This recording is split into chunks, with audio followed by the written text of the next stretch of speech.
Assalamualaikum warahmatullahi wabarakatuh. I'm Juleibib. I'm one of the directors of the program. I'm the director over programs and counseling for Everyday Ibadah Academy. We welcome you to the information session for the 2025-2026 school year.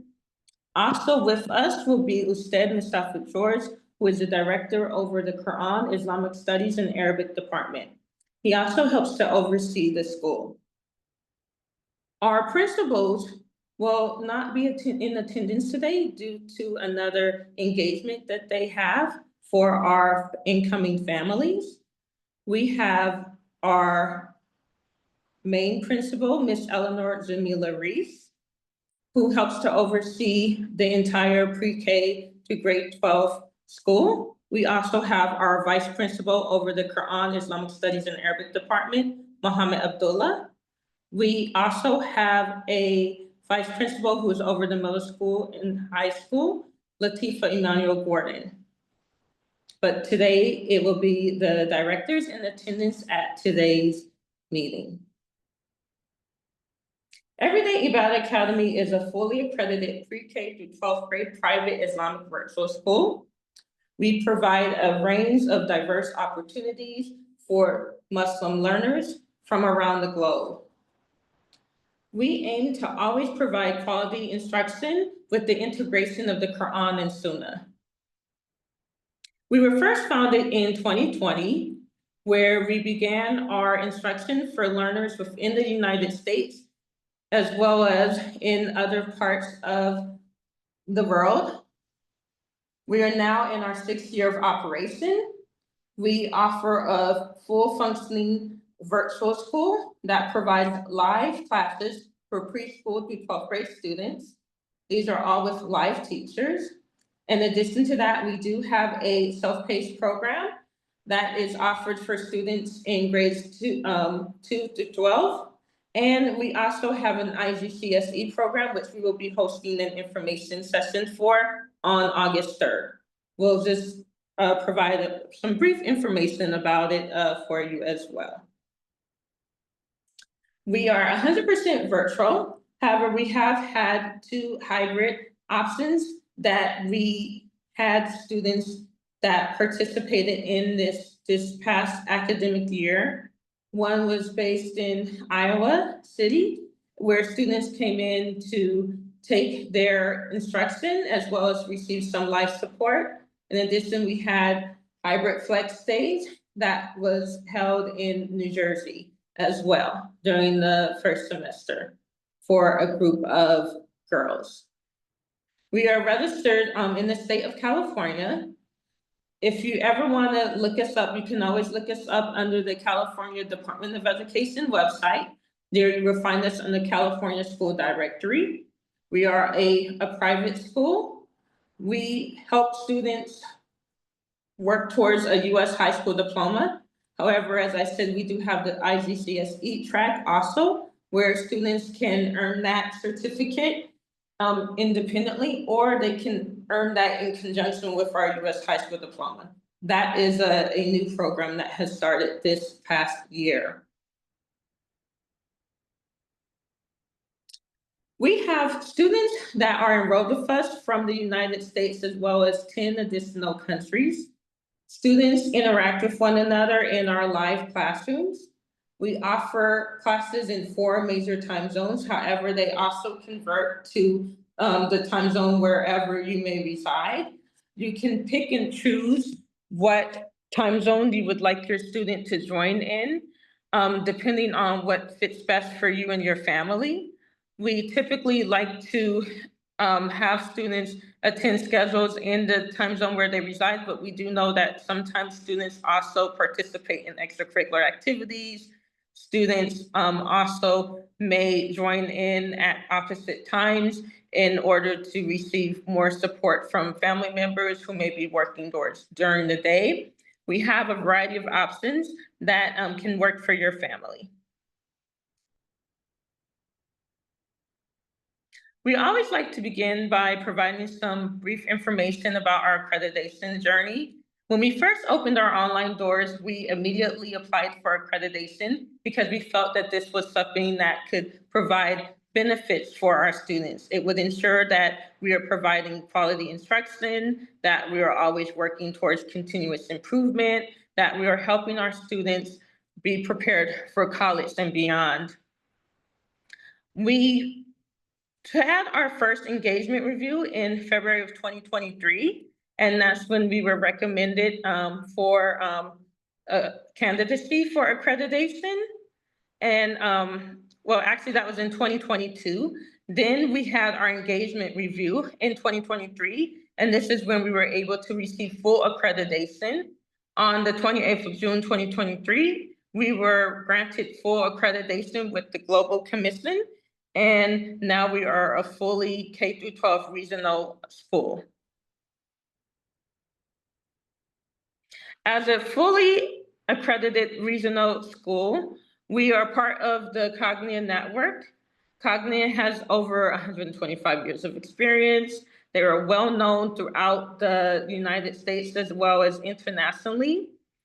It helps to grant us accreditation under 3 bodies. So this is the Northwest Accreditation Commission, North Central Association Commission on Accreditation and School Improvement, as well as the Southern Association of Colleges and Schools. So this recognition helps ensure that our students are being provided with education that can help them gain admission into colleges and universities within the United States as well as internationally. Regional accreditation is the most stringent and widely recognized accreditation. It is something that is recognized by 85% of colleges and universities. So this is something that is good for parents to consider when they're looking at schools and how schools can help to support students also with getting into colleges and universities. When you take our online courses, it helps to ensure that we are meeting the grade level benchmarks and requirements needed for students to matriculate throughout the grades, as well as be prepared for college and earn a U.S. high school diploma. Credit also from a regionally accredited school can transfer to almost any college or university of your choice. Of course, there are other requirements like a student's GPA, their academic portfolio that also should be considered, as well as sometimes there are also other supplemental requirements that students need to meet, especially if they have a particular college or university in mind.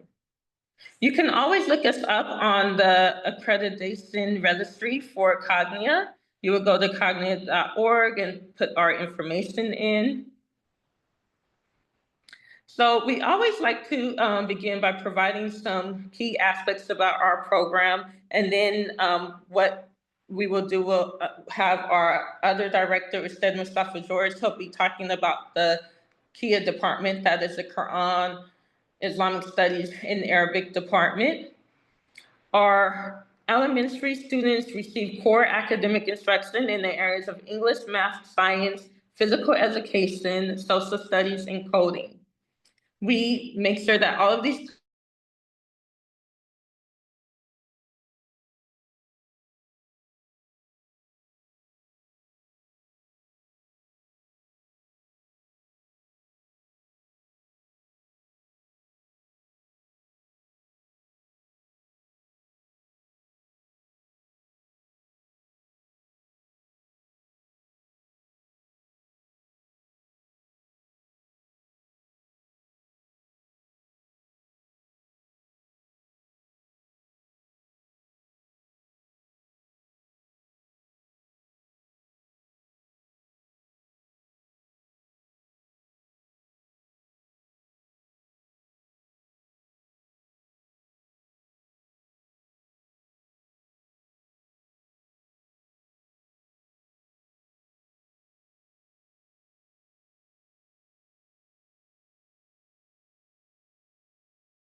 Give me 1 second. I got disconnected.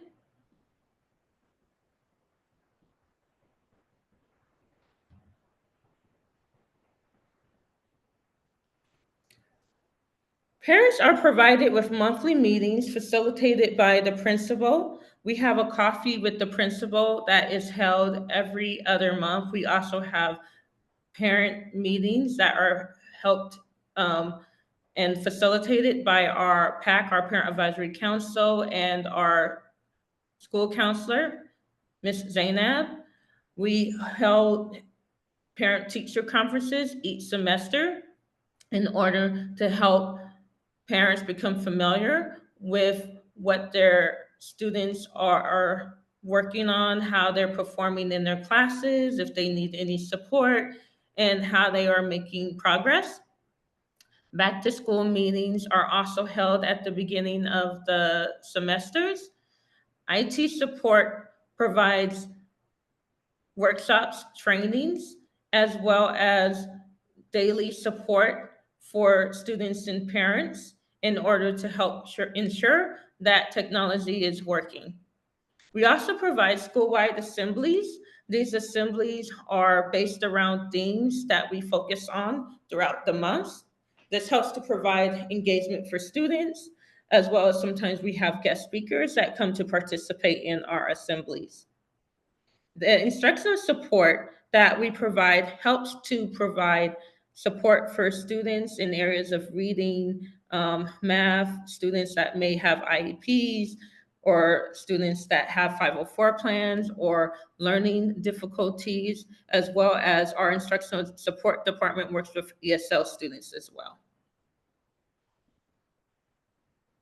We always like to provide information about the grade levels that we offer and what age the students are when they begin their grade level classes.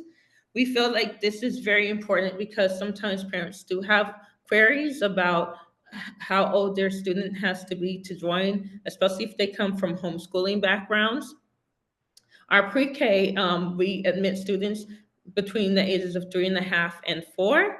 We have 2 KG classes. We have KG1, which is for students that are typically 4 or 4.5. And then we have our KG2 class, which is for 5-year-olds, and this is like your standard kindergarten class.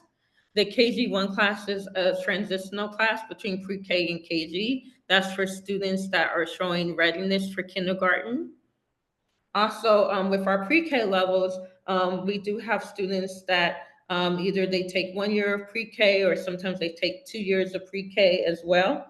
Each individual case is different depending on the needs of the students, as well as the abilities that they may show for readiness with reading and mathematics. Our grade 1 and 2 students are typically when you're entering grade 1, you're age 6, and when you're entering grade 2, you are 7. For grade 3 students, they are grade 8, they are 8 years old. And for grade 4 students, they are 9. Grade 5 students are 10 typically. However, we do understand that sometimes a student's date of birth may fall before they, like when they start classes, their date of birth may fall after the time that they enroll. And once again, each case is different. And this is when you would just contact us, let us know, and we'll be able to assist you with grade placement if you have any questions. And they're not just coming in from a prior grade that they completed. Our middle school and high school offerings are as following. So we offer grades 6 through 8 for middle school, grades 9 through 12 for high school. Students that are enrolled in high school are earning Carnegie credits. So every student is working to earn 22.5 Carnegie credits. The Carnegie credits are widely recognized, and we decided to use this as a form of credits for students working towards earning a high school diploma, because it is something that is more widely recognized across the United States. We felt like it's a system that is that helps to support students and helps to measure their educational attainment. So 1 credit equals a completion of 1 year. And then some classes are by subject required to meet 1 credit. And then there are some classes that are like 0.5 credits, and they're only required to meet 1 semester of a course. It all depends. And we will have a high school orientation where we'll help to break this down as well for families who choose to enroll. It is our priority also at EDIA that we provide our students with educational opportunities that help them become confident in their identity as Muslims. As I mentioned earlier, we really aim to integrate standard-based learning with the principles of tarbiyah, authentic resources based upon the Quran and the Sunnah, as well as we try to always make this an engaging experience that helps to connect to our learners in a meaningful way. I'm going to now introduce our Director of Quran, Islamic Studies and Arabic to speak more on this program. Ustad Mustafa George.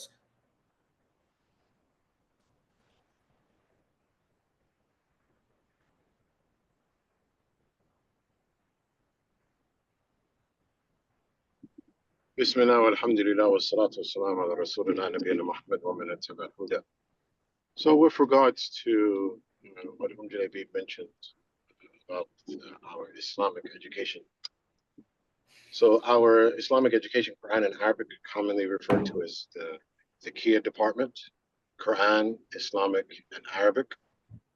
And these subjects are taught by qualified individuals, qualified instructors. So we don't just choose anyone. Similar to our secular studies, we don't just choose anyone to teach these subjects, but rather these subjects are taught by qualified educators. For example, and many of them are currently completing their degree or have completed their degree. For example, Ustad, I think someone has their phone. Ustad Abu Afnan, Muhammad Abdullah, who is a graduate of this Imam Muhammad Ibn Saud Islamic University of Riyadh, and a close companion of mine. He is the lead instructor and the department coordinator for the Kia department, Quran, Islamic, and Arabic. And he's also a da'i, alhamdulillah, jazakallah khairan. We also have, for example, Ustad Abu Ahmed Ayub Ilkins, who is a graduate from the Islamic University of Medina. And he's completed his bachelor's, now he's starting his master's, alhamdulillah. He's from the North Carolina community in the United States. And we have others. We have others, for example, on the sister side, we have Maymuna, who has a very popular Islamic educational course called Nurture Islam. And she's the lead instructor. She's basically the assistant of Abu Afnan. And she's also one of our senior instructors from day one, Everyday Ibadah Academy, and others. So alhamdulillah, I have the pleasure of supervising these individuals, working closely with these individuals in our department, Quran, Islamic, and Arabic studies.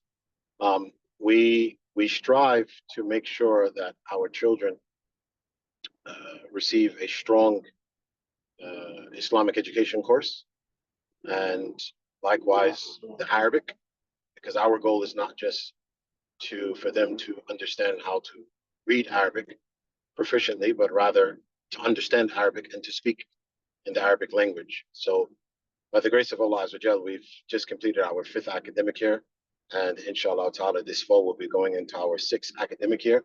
We actually have students who have become somewhat fluent in the Arabic language. And a close example from my side is there are several people in my community, students from my community here at Newark, New Jersey, in the US, and there are students who only studied Arabic at Everyday Ibadah Academy, and I can have Arabic conversations with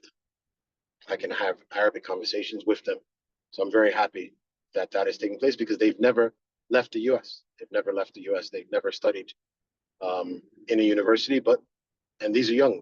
I'm talking about children that are 12 years old, 10 years old, are able to have conversations with me in Arabic language, and I see them in the masjid. Likewise, we also, in addition to the Arabic and the Islamic, we also have Quran.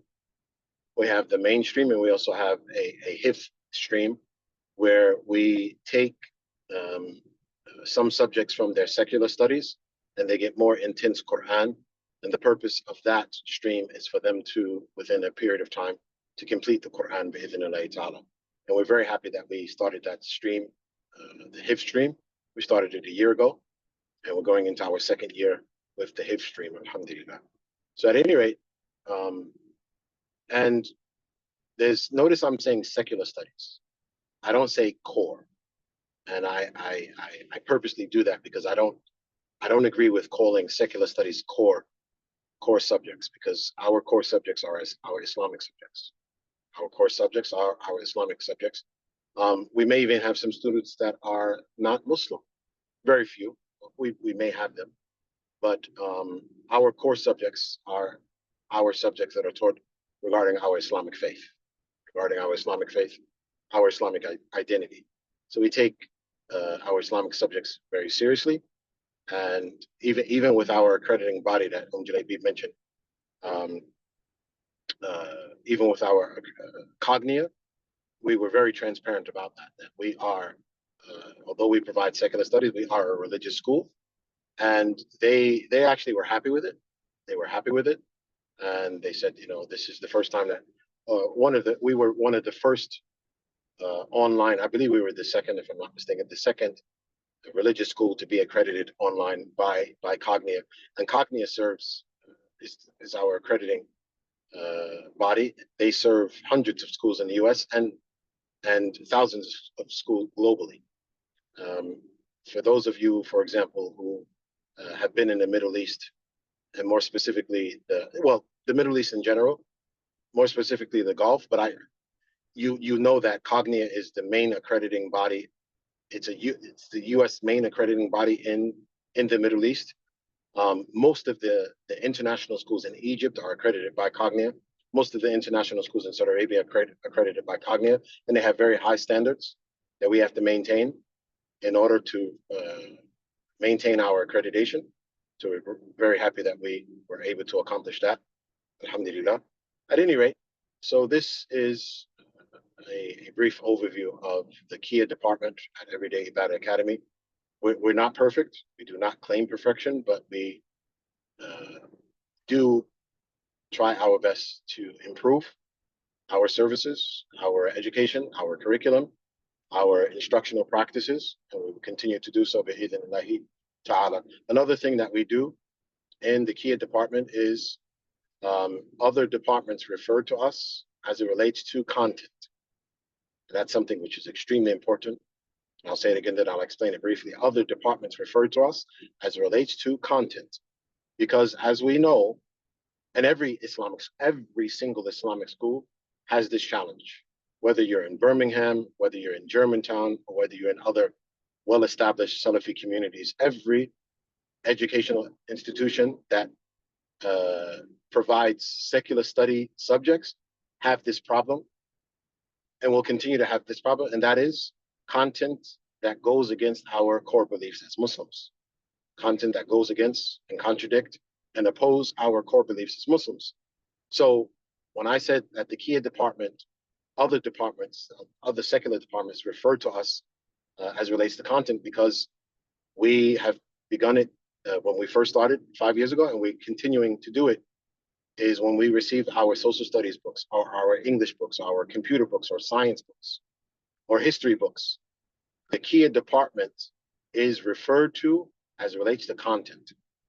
So the English department, social studies department, history department, the teachers will speak to us to say, I have this coming up in a lesson. What's your advice on it? Should I remove it? What's my approach? What does the scholar say about it? Give me 1 second.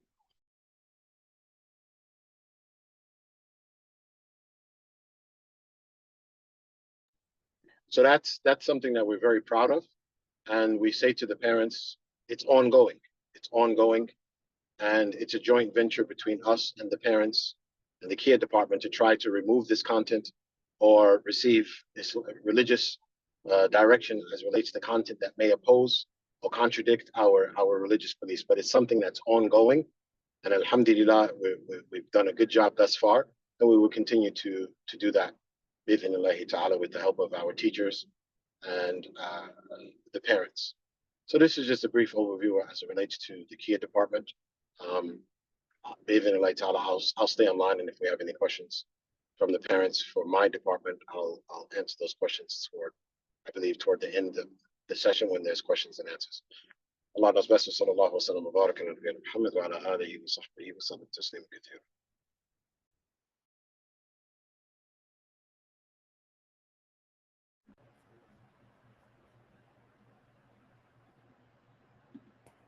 Jazakallah khair. So now we would like to talk about the differences between us and other programs.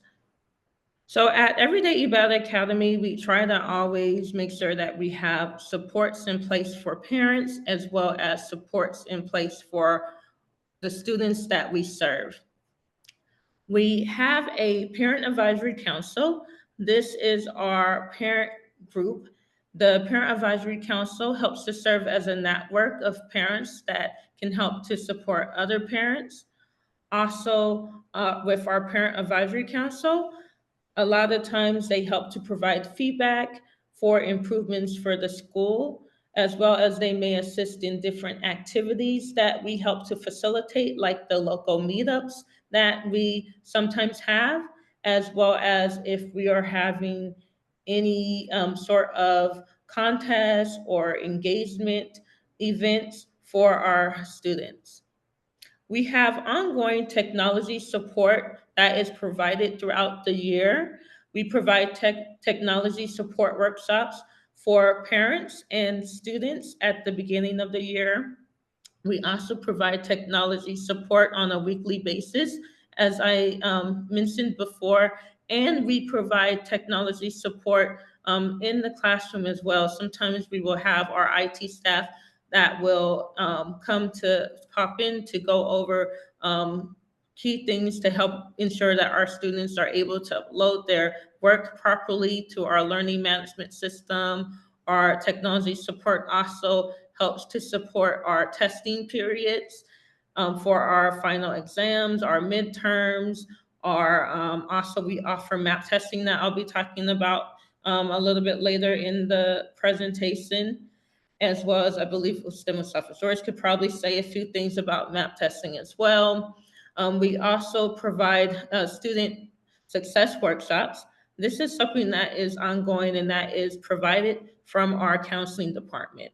The student success workshops helps to go over key things that help to provide our students with how to have better study habits, how to engage conducively with their peers in classes, how to have confidence in themselves, confidence in their identity as Muslims, as well as just individually. Also, our student success workshops helps to prepare our students for college readiness, career engagement as well. Our student success workshops also may focus on positive behavior intervention, as well as character development. We provide digital and mailed resources. There are digital resources that we provide free as a school for core subjects. This is something that will be provided to all students in their core subject classes. However, we also have paid digital resources too for coding. We use a resource called Qubits. We also have with our Nurture Islam materials, that's for our Islamic studies, which is digital content. We also have other digital resources that we will provide information with as well after registration. There are also opportunities if you don't want digital resources, especially for the core classes. You can also always use the paid content from the vendors, and we will provide you with information on how to go about getting that. However, the digital content, once again, that we provide for core classes is free. We also provide a lot of activities that help to facilitate school culture. This is something that we feel is important because it helps our students become engaged in a way where they find learning fun. They're able to interact with peers. They're able to learn about new things. In addition, it helps to provide opportunities for continued growth. So we have student clubs. I'll be talking about these student clubs a little bit more. I also have mentioned the assemblies that we have, and we have a lot of different contests that is across the subjects. One of the contests that we had this past year was a writing contest, and we had some students that helped to represent the school, and they participated in an international contest with character.org, and they were able to get one student in particular got highlighted on their website, as well as all of our students received certificates. We had we always have an annual Quran competition. So this is something that we have. We have Arabic spelling bees. We also have regular English spelling bees as well. We provide academic counseling. This is something that is really important, especially for our upper elementary, middle school, and high school students. The academic counseling is something that helps to ensure that students and parents are always provided with support. The academic counseling is provided at the beginning of the year for all incoming high school students. There is a grade and credit check that is provided for students in order to help to see where they're at. If they're coming in with credits, it's a way to check the credits or check the grades that they had in middle school. Also, it's a way to talk about goals that students can set and work towards at Everyday Ibadah Academy.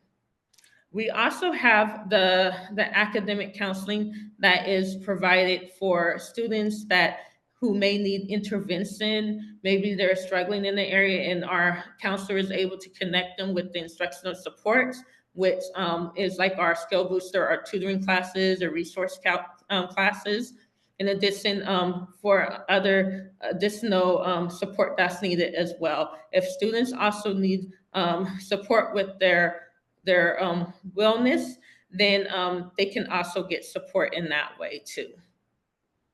Our classes are held on Zoom and Google Meets. For our elementary and our middle school students, for their core subject classes, they're held on Zoom. For elementary and PE, Quran, Arabic, Islamic studies is held on Zoom. For our middle school students, their core academic classes are held on Google Meets, but then they have their PE, Quran, Arabic, and Islamic studies on Zoom. All students are provided with a portal where they're able to access their classes through the live links on the portal. All they have to do is push a button. It's a very easy process. So once you get added into your portal, you're able to access your classes from there, and classes always open at the time that they begin. And if you ever need any type of technical support, as we said, we have live IT support throughout the day that can always help if there's any difficulty, but usually students are able to join pretty easily through the school portal, and this is the best way that we recommend. We used to provide links in the past, but now we just have everyone log in through the school portal. Well, high school classes are provided on Google Meets, except they also have they will likely have their Quran, Islamic studies, and Arabic classes on the Zoom. Live course subject and special classes are also provided. So as I said, all classes are live unless they're in the self-paced program. And then we have special classes.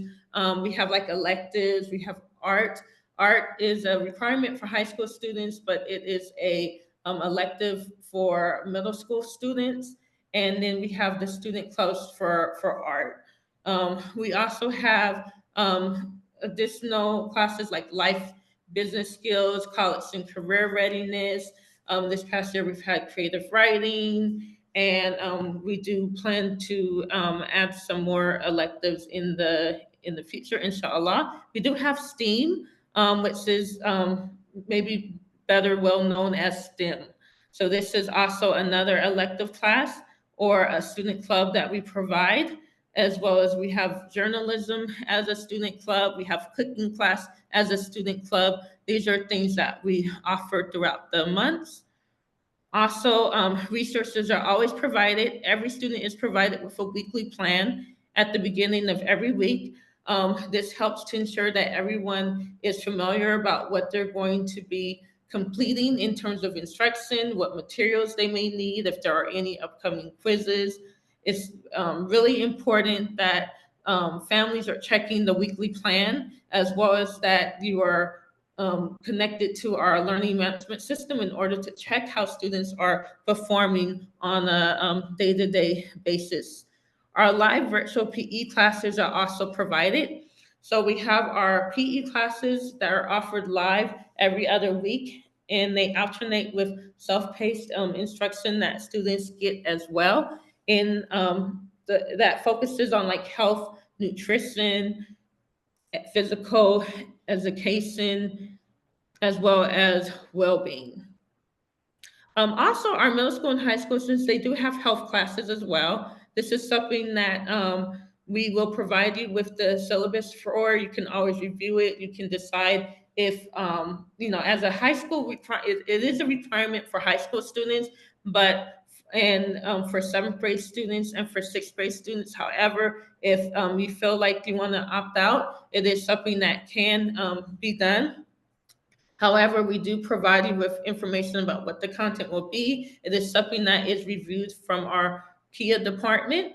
As Mr. Mustafa George had mentioned to you, we always make sure that all of the classes that we have, whether they're academic and they are a grade requirement, that they are also reviewed by the KIA department in order to make sure that they align with our Islamic principles as well. So we always want to make sure that we provide that information in a clear way so that parents can be ensured that we provide safe content for our students. One of the things also that I would like to highlight is that as an accredited school, all of our teaching staff and administrative staff are experienced, qualified, and certificated in the areas that they serve. So I wanted to just talk a little bit about the self-paced program. So it is a program that is suited for students that like to work independently with parent support. It's good for students that maybe come from homeschooling backgrounds that may not want to take live classes. However, as I stated, there are some classes that are still generally offered live, which is like the coding, the Quran, the Arabic classes. However, we would, provide self-paced instruction for the other classes that students work towards meeting grade level requirement in grades 2 to 12. Students are required to always make adequate progress, so it's really important that if you're enrolled in the self-paced program, that you are attending your bi-weekly meetings with a learning facilitator that is assigned to your student. They work to ensure that your student is submitting coursework, that they're working productively, that they have all of the materials, resources that they need. If there are any quizzes, tests, exams, then they also help to facilitate this or ensure that the student is provided with the instructor that will be facilitating it for them. Also, they help to monitor and track the student's progress in order to help the student maintain adequate performance. And so this is something that's really important. We do recommend also that students, they attend live math sessions for review before finals and exams, or sometimes quizzes. In addition to that, we do have, as I mentioned before, our skill booster classes, which is for tutoring. So if a student is in a self-paced class, but they need more support with math, we recommend that maybe they join that class for tutoring. However, also we do have students that take the live math class, and maybe they do some other classes self-paced, and then but the classes that maybe they struggle a little bit more in, then they do those live. This is something that often we do recommend as well, depending on the student, and this is why each family usually has like a there's an orientation for the self-paced program, but then also a meeting with the student success counselor who can help to better provide the overview of the program and what's needed.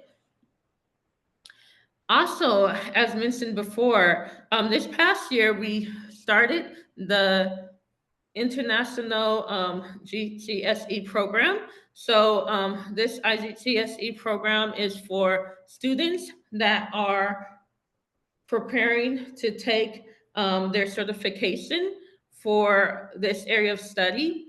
This is for students that may reside in the UK or in countries where this is recognized. This is something that we are excited about, and we will be having an information session that will be held on August 3rd at 12 p.m. Eastern Standard Time, 7 p.m. KSA, and 5 p.m. UK. We are proudly a approved center for Pearson EdExcel, which grants us the ability to also provide this certification for our students. We are the first Islamic virtual school in order to get approved in this way. So we can provide the preparation for students, offer a full functioning program. And then also we have some updates to our program. So last year it was 1.5 years. Now it's 2 years. We offer a more range of subjects. This is something that will be talked about in our information session for this course of study.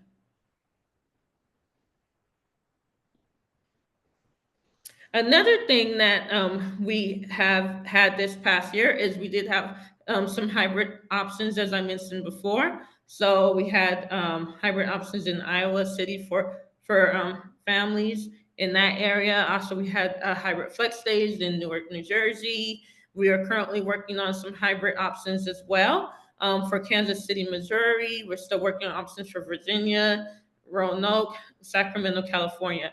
However, I do want to mention, if you are in West Virginia, we do have a scholarship that can help to provide the tuition for school. So any families in West Virginia, please contact us and we'll help to get you set up with that scholarship support for instruction. We are working on trying to secure this for different states. This is something that we've been working on for a while, excuse me, but we can offer the tuition scholarship for any West Virginia family. You just have to reside in West Virginia. Another thing that we would like to inform you about is that our teachers, not only are they qualified, but they always participate in ongoing professional development. We always like to make sure that they are aware of best and practices as well as evidence-based practices.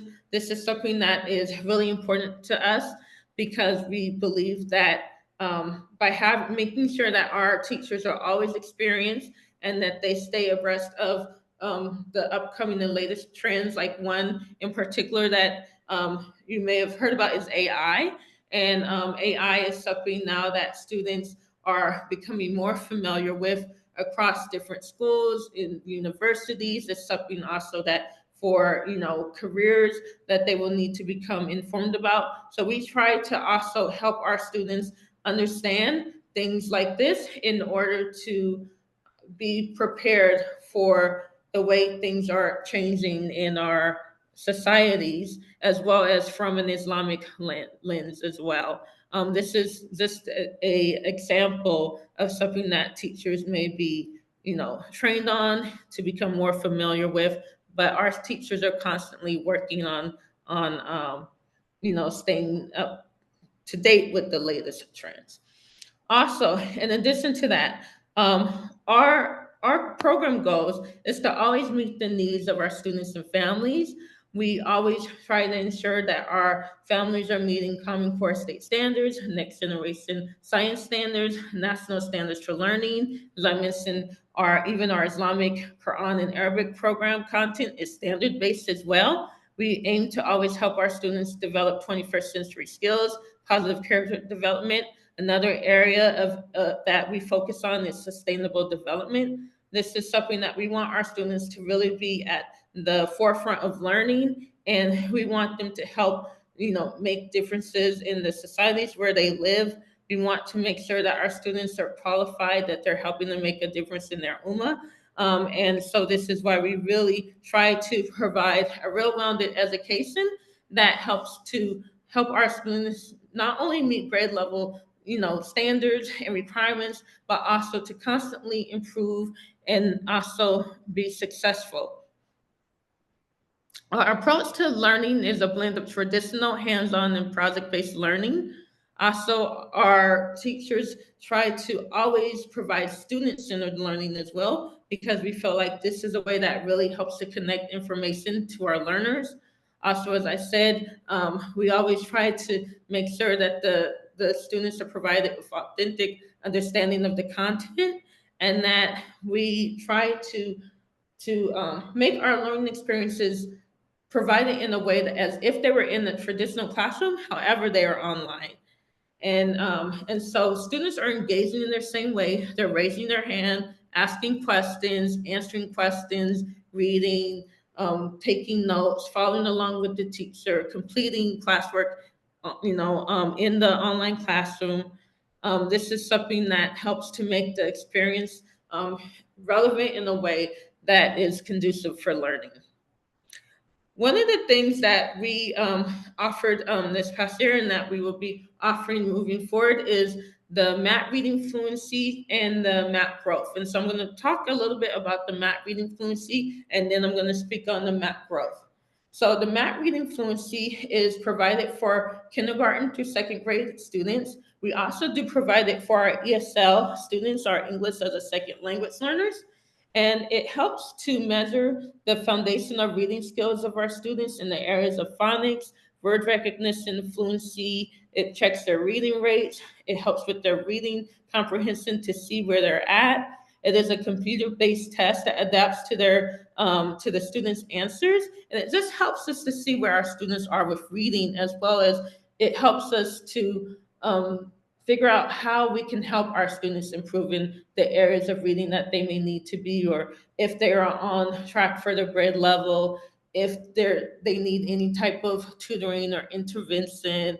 It really helps to paint a accurate performance of our students. So at the lower levels, the students are basically focusing on phonics, like at the kindergarten level, at the first grade level. But then from the second grade level onward, they are reading into microphones, and they're actually reading. It helps to record their reading. We're able to measure their progress, see where they're at, and where they need assistance.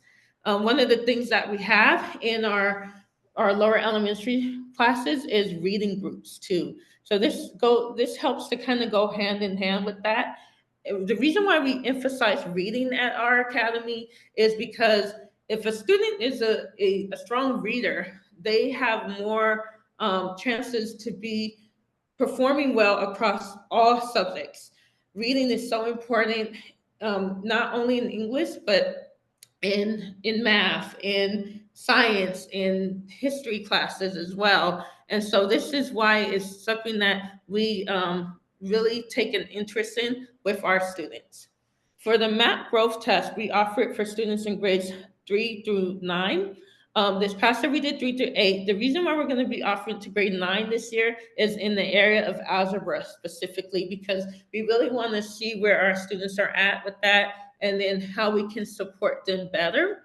So once again, the MAP is a measure of academic progress, computer-based test. It adapts to the students' answers. and helps us to understand what they know, but also it can help us guide our instruction better, figure out what changes or improvements we need to make in class to really make sure that our students are learning to see if the instruction needs to be changed in any type of way to really help them understand what it is that we're teaching across our grade level content. Let's say, Mustafa George, is there anything you want to say about the map testing? No, not at this time. Not at this time. Because Okay, if I begin, it'll take a bit of time. okay, no problem.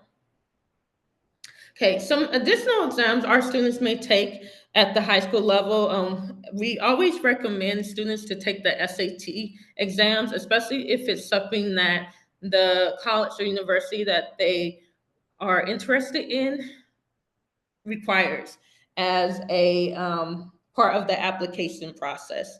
So we do have SAT classes, prep classes for our electives too. This is something I want to highlight. We have our SAT reading class and we have our SAT math class. And so this is something that we do offer throughout the school year. In addition, the ACT exams, students can take the ACT exams, although we do prioritize oftentimes the SAT exam. We can help to support you with the referral that you may need for ACT or the information on how to go about taking the ACT and offer like a workshop regarding that. The reason exam we can do, if applicable, in the same way, as this depends on your situation, where you're located, if it's needed at the time. We can do the same thing for the GED exam if it's needed. It just depends on what university or college system your student is planning to go into. But we want to help to ensure that we are preparing them for the area that they would like to continue their studies in. In addition to that, we do have, like I said, our college and career readiness class, and this is something that we do look at careers. We always have a month where we focus on career development as well with our students.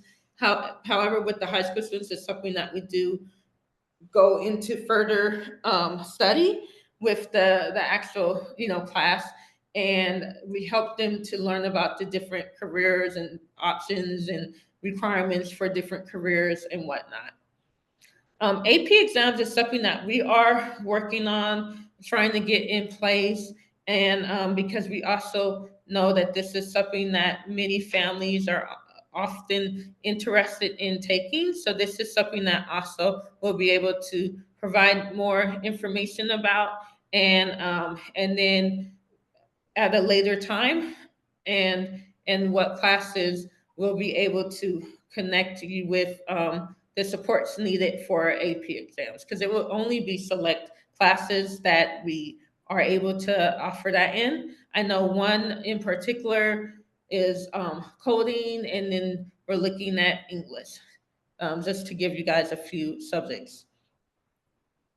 So the curriculum that we use is core knowledge. This is our main curriculum. It's derived from Engage New York. Engage New York is the curriculum that we adopted at the school for our core subjects like our English, math, science, social studies. Our Eureka math is what we use at the elementary level. We use illustrious math at the middle school and high school level.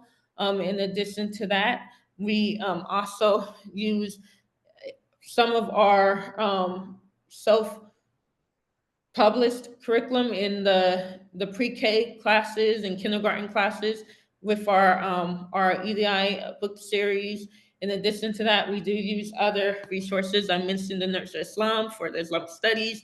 We use Gateway to Arabic for the Arabic content, as well as we use Qaida Noraniya for like the lower levels. And then we also have another book, I believe it's called like Journey to Arabic for the foundational level of Arabic. And we also use Common Lit too. So this is just some ideas of some of the content. We always try to make sure we read through our content. We make sure that it is safe according to the, and guided by the principles that we follow for the Quran and the Sunnah. Also, you'll be provided with the materials list after registration for the books that will be used for all of your classes, and we'll be able to provide more information. And like I said, there's some content that we provide for free, and then there's some content that we will provide you with the vendor information for, and there's some digital content that also we will provide you with an invoice for, and we can provide, and when you get that list, you'll be able to see all of the fees, what is free, and how to access. Sorry about that. I think my screen lost connection. I was showing the screen for the about the information about report cards, transcripts. So we can provide a verification of enrollment if you need it. We do have, like I said, report cards that are provided at the end of every semester. We have midterm grades that are issued mid-year. We also provide transcripts upon request at the end of the year. We can also, if you need anything like notarized or attested, we can provide that. This is where fees apply for the parents, however, because we use an outside vendor for that. Report cards and transcripts also are provided online. Like you'll see your students' grades in real time on their learning management system. So we always recommend that you check these on a week-to-week basis, or at minimum, we would say twice a month. Check the grades, see where your student is at. But this is something that you can always look at in real time. And then the final version, once again, is always at the end of the semester. For college and career readiness, we have our student success workshops, our guidance counseling, life and business skills, grade and credit checks. We have also our K-12 career education activities. We have academic counseling. You can have we have like a drop-in window support, but then you can also make appointments. And this is also where, like, even as parents, if you need any type of support from our counseling department, you can also schedule an appointment for that. And then, as I mentioned before, we do have our college and career electives for this grade. So for our college support and planning, we have one-on-one and group academic counseling sessions, personalized academic planning. We have our workshops. We have also our opportunities for virtual, or we can set up like in-person college tours. This is something that this year, inshallah, we'll be working on providing, as well as like mentorship opportunities as well. So one of the things that we always get are questions for our international families about our high school diplomas and how they can be, how will they be recognized? Where will they be able to be used? So as we mentioned, we are not only regionally accredited, but we are globally accredited through Cognia. And Cognia accredits many schools throughout different parts of the world. So they accredit schools in Saudi Arabia, the UAE, Qatar, so many different places. And many of the schools, like in the US, Canada, UK, UAE, Kuwait, Qatar, will accept students with an accredited US high school diploma, even if it's earned from a virtual school, a hybrid school, or online school. It's just, all that really is important is that when you are applying, you get the support that's needed from our side in order to help you with that application process and how to kind of go about it. So one thing is that in the US, Canada, UK, European schools, 100% US high school diplomas are accepted virtually. There are some,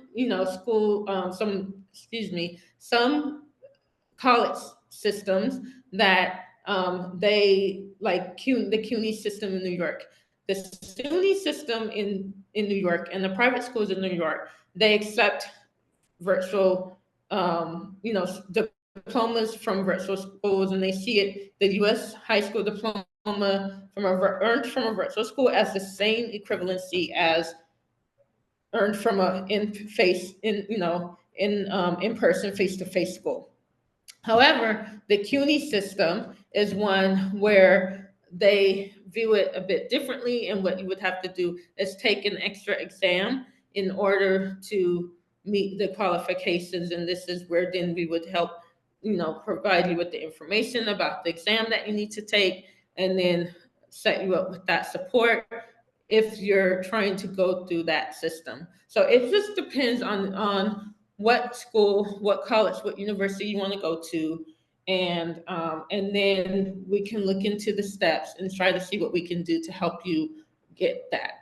So one of the things is that also recently, and this is even updated now more, because in Saudi Arabia they've been working on the regulations for online learning. However, they have now made an announcement that they are accepting diplomas from online schools. However, select university programs are accepting them, and so we're finding out which schools are accepting them, what schools are still working towards accepting them.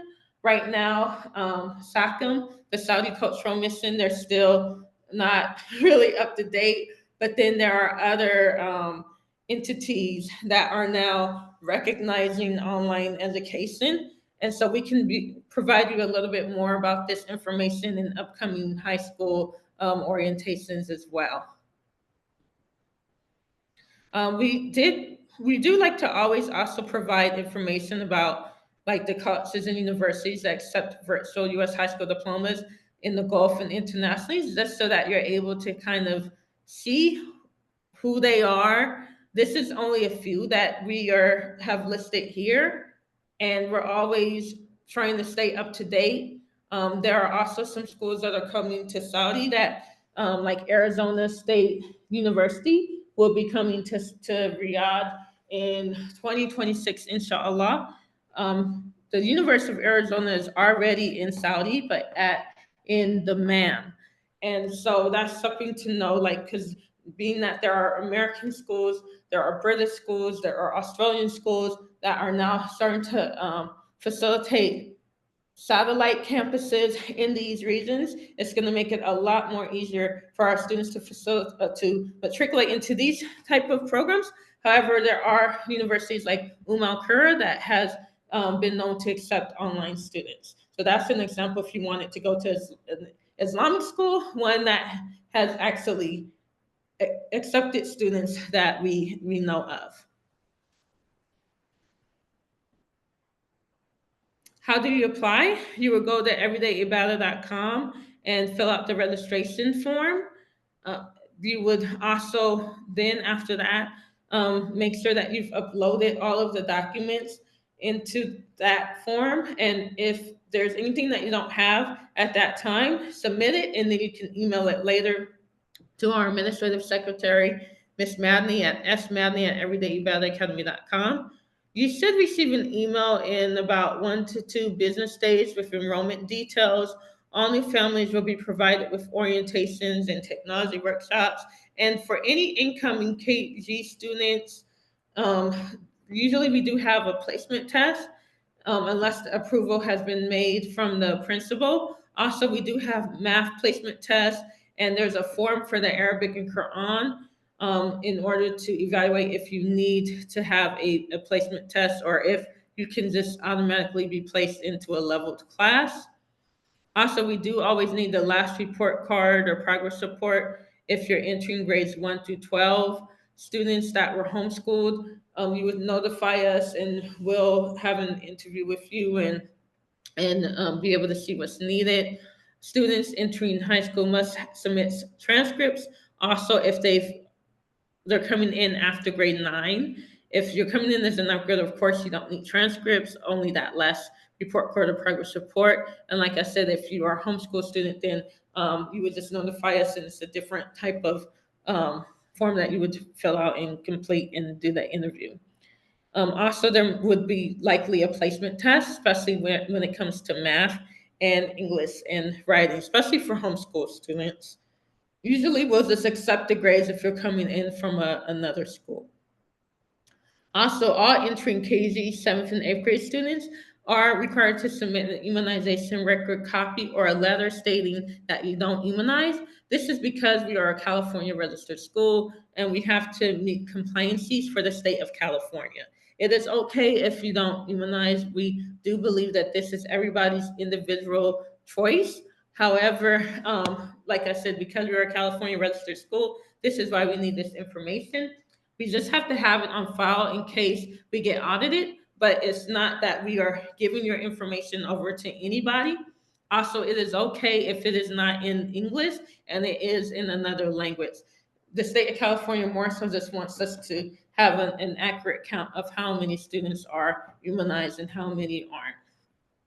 Also, if you have an IEP, individualized education plan, or if you're in the UK and you have an individualized health plan, please send that to us. It's really important because then we can better support your student with the classes and the supports that they need. If you have a 504 plan, like this is in case there's any type of medical intervention that your student needs or accommodation, then please also notify us so that we can put in the appropriate supports. If your student is struggling in any area with reading or math, it's really important also, please notify us.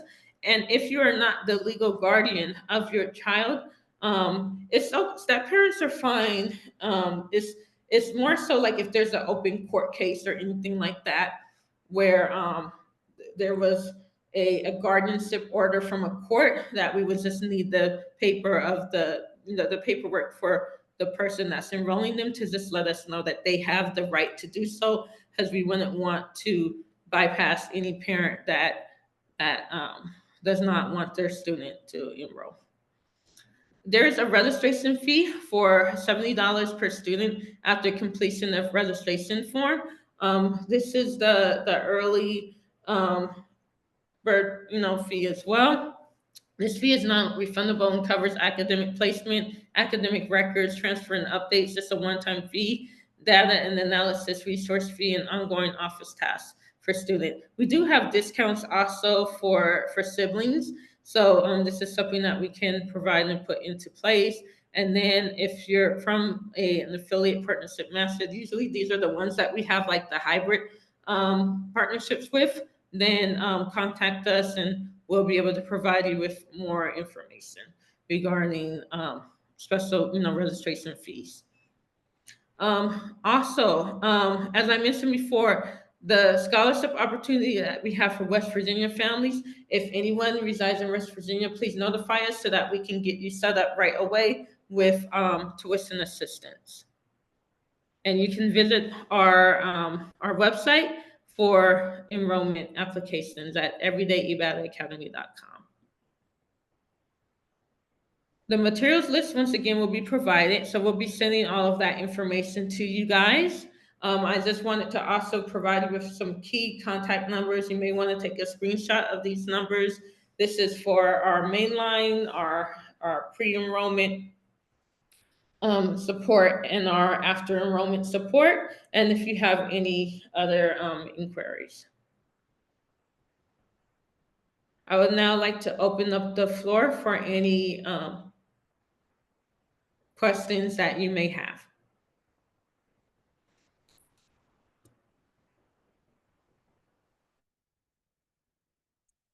Assalamu alaikum. I had a question in regards to on Jumu'ah, would the kids get out early so they can attend Jumu'ah prayer?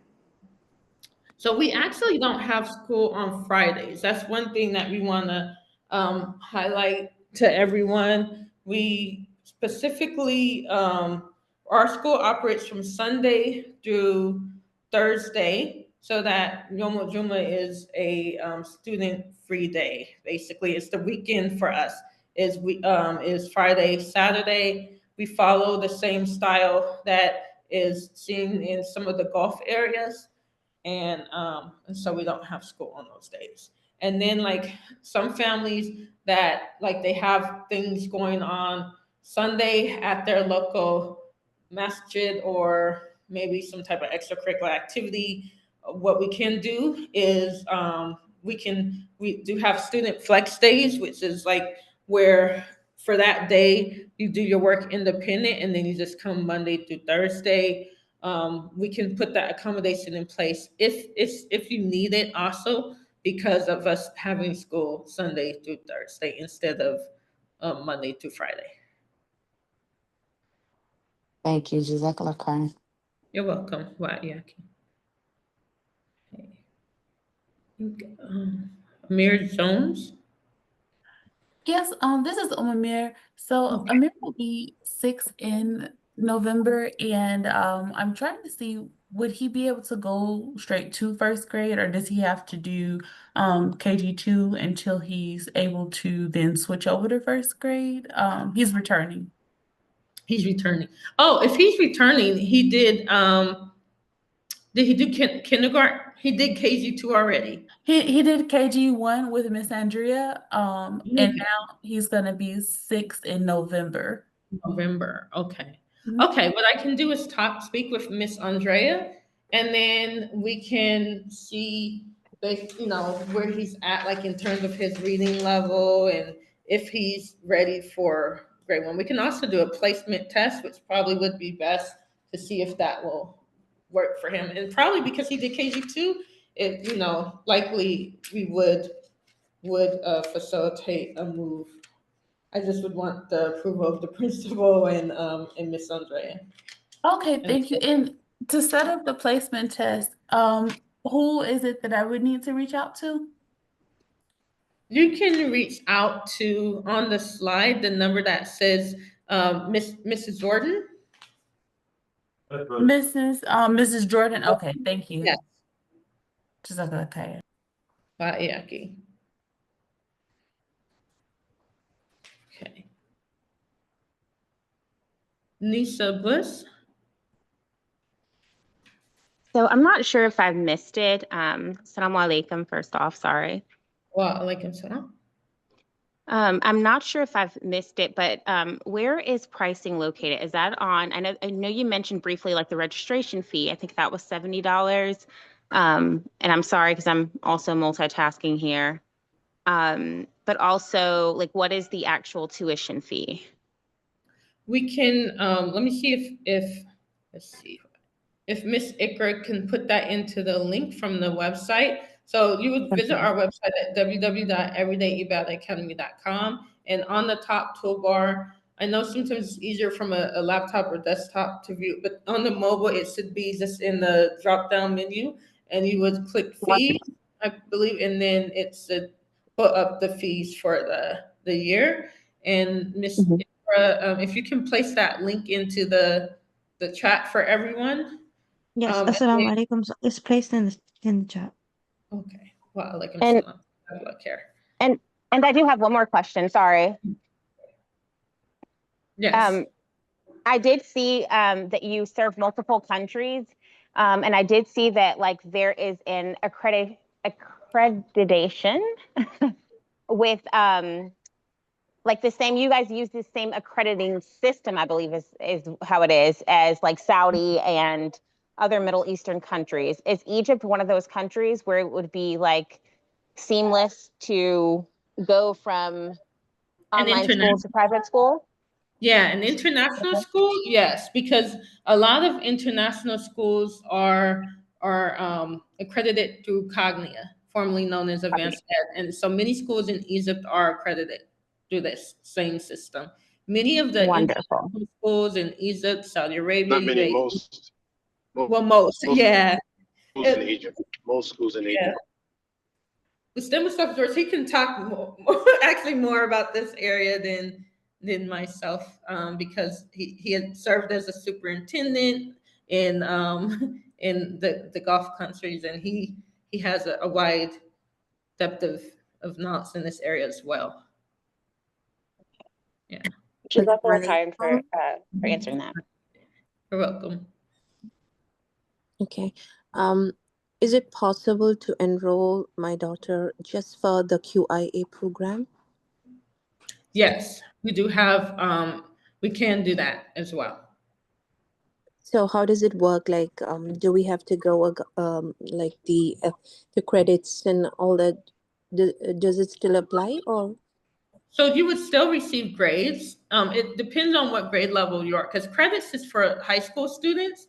But if you're in pre-K through grade 8, then you're usually just receiving a grade. Okay, okay. So is it the same school hours that she just joins in that particular class time? Is it how does it work? Just the QIA program? Yes. Yeah, so we usually have the hours, the same school hours. And then, however, like with the HIFT program, those classes are usually held after regular classes. Sometimes there may be some like early morning. It just kind of depends on the schedule, but usually they're in the afternoon for the HIFT. But we have the standard classes too during the day. All right. So we would just have to look at your, your availability, your schedule. What you can do is contact Mrs. Ikra on if you see her information on the screen, and contact her, and she'll be able to assist you with more details about that. Inshallah. Jazakallah. Wow, yeah. Okay, Sarah? Assalamu alaikum wa rahmatullahi wa barakatuh. I had a quick question. My son, I just enrolled him in the KG2 class, or rather, I registered and I filled out the application. I paid the fees, but I didn't get an email that specifically said that he was accepted, and we did not get an email regarding the placement exam. So I'm supposed to email Ms. Jordan to schedule? Miss Madany?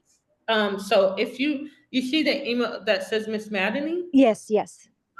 Okay, so if you can, please, you can follow up with her. However, she will be back at work on, she usually works Monday through, like, I think she does work on Fridays, actually, Monday through Friday. So what you can do is, so either likely follow up with you by tomorrow, inshallah, but if you don't hear from her, I would say contact her by the end of the day. But Okay, that's her inshallah. there too. Okay, I'll do that, inshallah. Jazakumullah khair. Right, yeah. Okay. Noor Kalfoum. Assalamu alaikum. Wa alaikum salam. I saw on your website, I was able to see on your website some work of your students, and obviously, as you said, you have to fit with the core curriculum. I understand that, but I saw that there is a lot of talking about like ancient Egypt and Europeans explorators and all, and obviously talking about all of that during the class time may instill some love and interest in our children. How do you have any way to balance this? Do you during the class time, or do you have a way of talking about I don't know, Muslim explorators alongside to the Europeans one? Or I don't know if you understand my question. Sorry for my English. It's okay, no problem. I believe I kind of am following that. You're asking about the balance between the traditional academic learning and the hands-on learning at the same time, correct? Like, yes, like for example, when you are talking about like ancient Egypt, do you speak about the bad sides of ancient Egypt as well, or do you just stick with the curriculum because you have to obviously follow it? oh, okay. So that's a good question. So one of the things that we do like to do is we do like to help our students become critical thinkers. And we do like our students to really understand that process of reliable narration as well. So, because that's something that, of course, is taught in our dean, but also it connects to academic learning as well, because a lot of times, like if we are talking about something that is historical, for example, there may be different representations of what may have happened in the past. And the thing is that we are trying to, of course, help our students meet and learn the requirements that they need for the grade that they are in. But then also we do like to stay true to history at the same time in a way that is also pleasing to Allah, and that helps to represent the diversity of our student body, because our students are very diverse. They come from all over. Our teachers are also diverse as well. And so we do like to make sure that we are developing critical thinkers that are looking at the information from a way that makes it relevant to themselves, and then especially as as Muslims too. I hope I answered your question. Yes, I think so. For example, because on on a student text, it was from a student. She was talking about it's just an example. I'm not stuck with Egypt, but just an example. How the pharaohs had a pyramid, and they were believing that it will help them for the afterlife. So online during the school, do you say to the students that we can't believe that as Muslims and all, or Yes, you of just let course. them No. Yeah. So we do, yes. So we do constantly try to also make sure that we are pointing out once again, like those things that are false. Like that's of course idol, worshiping and various things like that. So we do try to also like provide for them the examples from history so that they're familiar with that, because as they are moving into, like, especially becoming prepared for colleges and universities, or just in terms of as they develop over the years and into their adulthood, we want to make sure that we're providing them with a real rounded picture, but we always do relate things back to the Quran, the Sunnah, and the first three generations of Muslims. So we really do try to hone in on that okay. as a school. Barakallahu fiki. Rafiki Barakallah. Saeed? Do So I you have have an orientation program for the high school as well?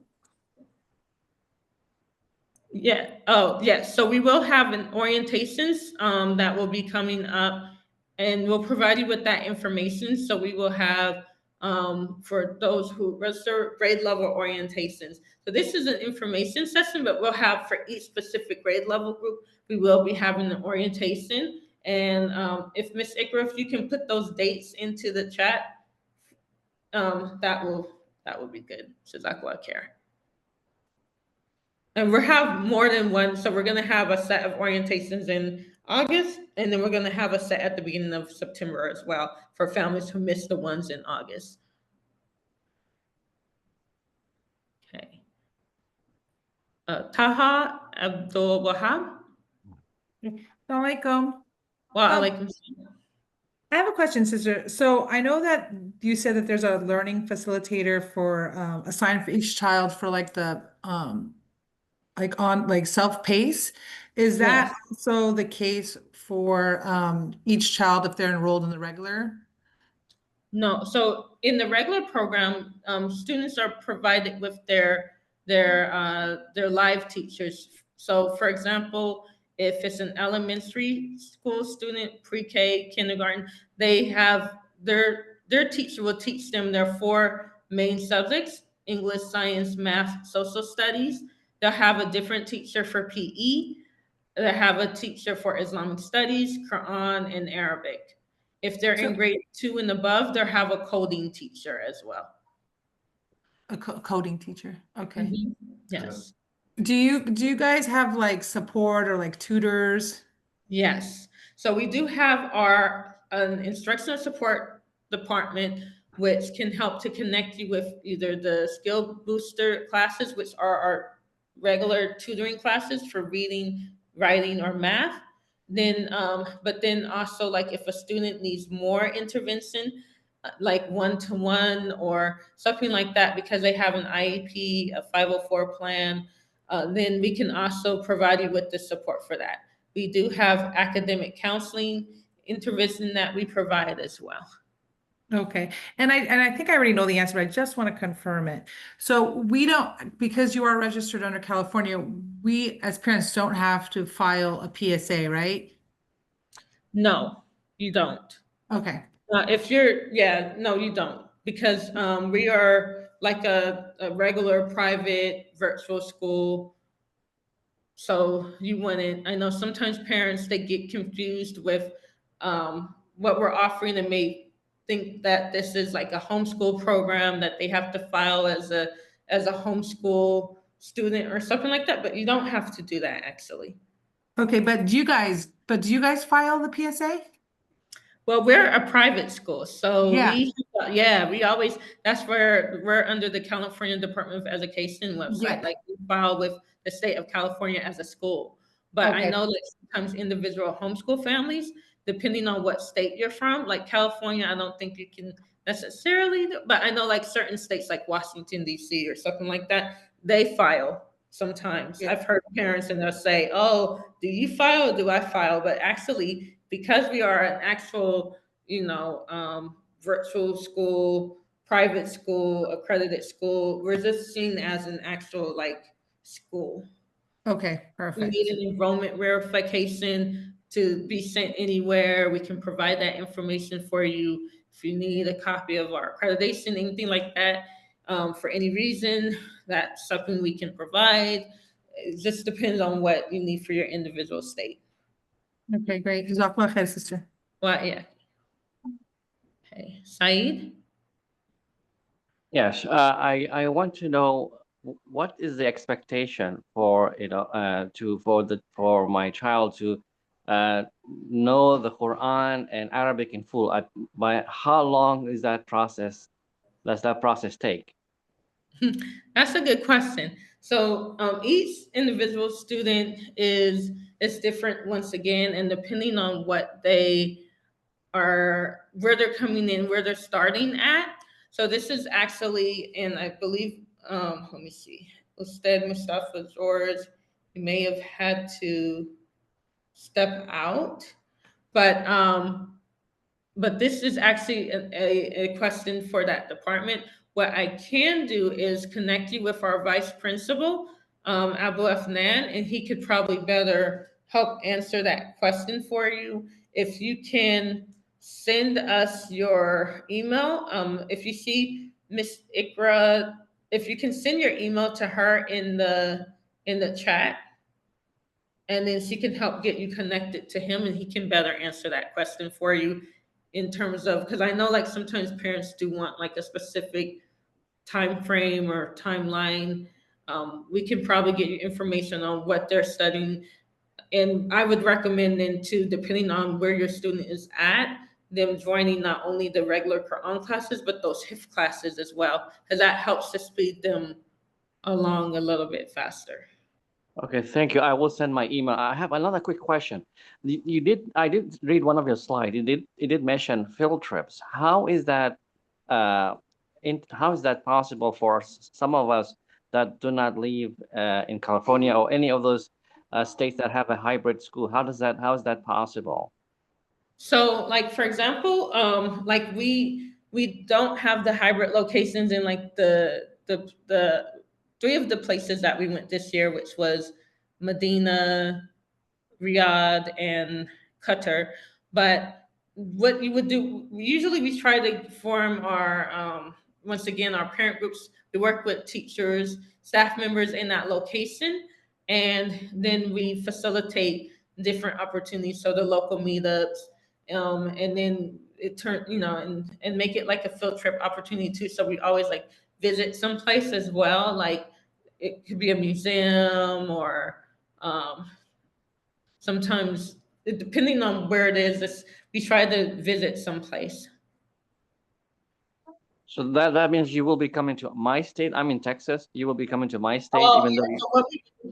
So actually what we would do is we would try to coordinate with families in Texas, like get a group, and this is where that parent advisory council comes into play. And then our administrative team, we try to find the parents, like what we'll do is identify where we can have one, and if we can get a group of parents that, together and that would like to meet in Texas, and then we can plan an activity. Yes.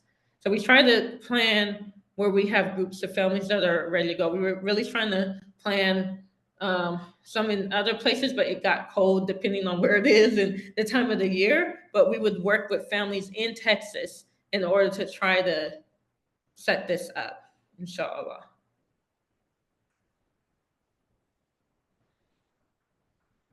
This is where working together with parents and administrators and teachers in order to get something like this set up. But is this for any grade level, or is this Yeah, usually when we have these, we offer it to any grade level that would like to join. We're trying to get it like set up for specific grade levels, or sometimes like we do feel like for example, older boys need to have like their own activity and stuff like that. Like we're trying to, as we grow, as we develop more, we are trying to get things set up in this way. But right now, the way that we've been doing it is that we've been having families just come and meet up of all grade levels together. So even like one year we went to the zoo in, I think that was in New Jersey too. But we had families that drove from New York, from Connecticut, from Pennsylvania. We even had a family that joined us from California. So it just depends. We try to like notify everybody ahead of time where it is. And then in those surrounding areas, like families will usually come together and meet up. Like we've had in the UAE before, and then like families from Oman would come to the UAE. It just depends, and then that's how we kind of facilitate them.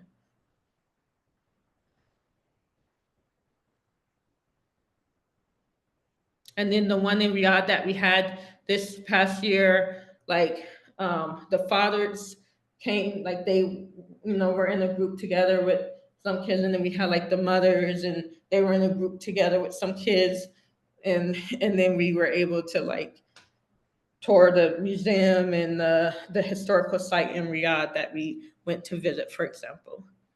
So just, it depends.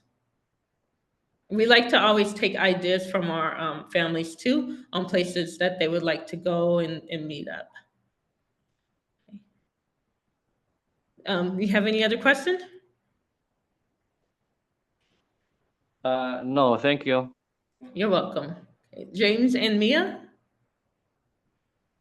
Good afternoon. Does EDIA, do you guys maintain a portfolio of like the graded work? Our local school board, they require a review twice a year, where we have to show like the actual work that the children or that our kids are completing, in addition to like a progress report.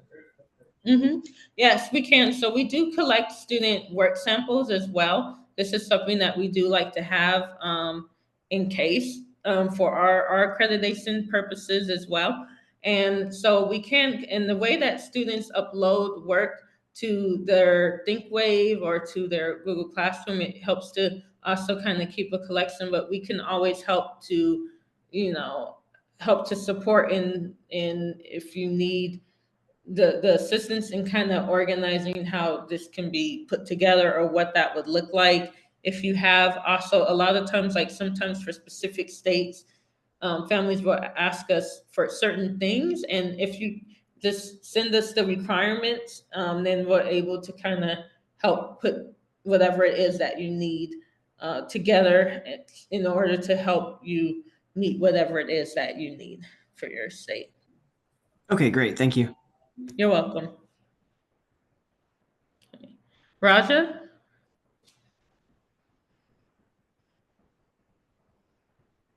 Assalamu alaikum wa rahmatullahi wa barakatuh. Wa alaikum salam wa rahmatullahi wa barakatuh. So I have a couple of questions, but let's start with first. since we live in KSA, how does the live classes work? Like as far of time zone and also what are those hours are for the live classes? So it depends really on what grade level you're in, but we try to have classes ideally between 9 a.m. and 2 p.m. on whatever time zone.